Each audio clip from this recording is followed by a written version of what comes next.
ദാ അവിടെ.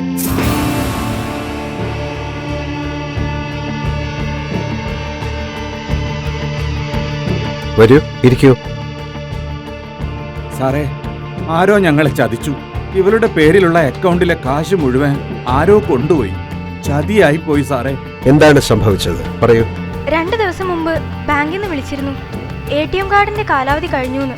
പുതിയത് കിട്ടാൻ വിവരങ്ങളൊക്കെ വേണമെന്നും പറഞ്ഞു.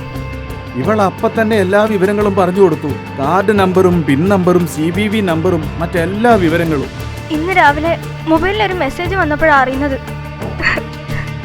അക്കൗണ്ടിൽ നിന്ന് 50,000 രൂപയാ പിൻവലിച്ചത്. ഇനി കരഞ്ഞുകൊണ്ട് പ്രയോജനമില്ല. ഒരു കാര്യം എല്ലാവരും മനസ്സിലാക്കണം. നിങ്ങളുടെ ബാങ്ക് ഒരിക്കലും ഫോണിൽ വിളിച്ചോ ഓൺലൈനിലൂടെയോ അക്കൗണ്ട് വിവരങ്ങൾ ചോദിക്കില്ല. കാര്യം ഓരോ ബാങ്കും അവരുടെ ഉപഭോക്താക്കളെ നിരന്തരം അറിയിച്ചുകൊണ്ടിരിക്കുന്നുമുണ്ട്. പക്ഷെ ആളുകൾ പലരും അത് ശ്രദ്ധിക്കാറില്ല. നമ്മുടെ ആ അശ്രദ്ധയാണ് തട്ടിപ്പുകാർ മുതലെടുക്കുന്നത്. എന്തായാലും സാറൊന്ന് അന്വേഷിക്കണം. എവിടുന്ന കാശെടുത്തതെന്നെങ്കിലും അറിയാമല്ലോ.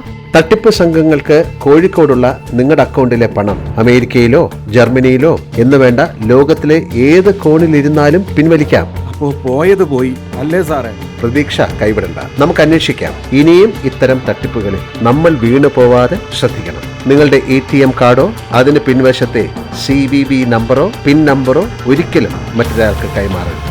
ഇടയ്ക്കിടെ പിൻ നമ്പർ മാറ്റുകയും വേണം. ഞാൻ വീണ്ടും പറയുന്നു, നമ്മുടെ അശ്രദ്ധ തന്നെയാണ് ഇത്തരം കവർച്ചാ സംഘങ്ങൾക്ക് വളം വെച്ചു കൊടുക്കുന്നത്. So be careful. Let us change.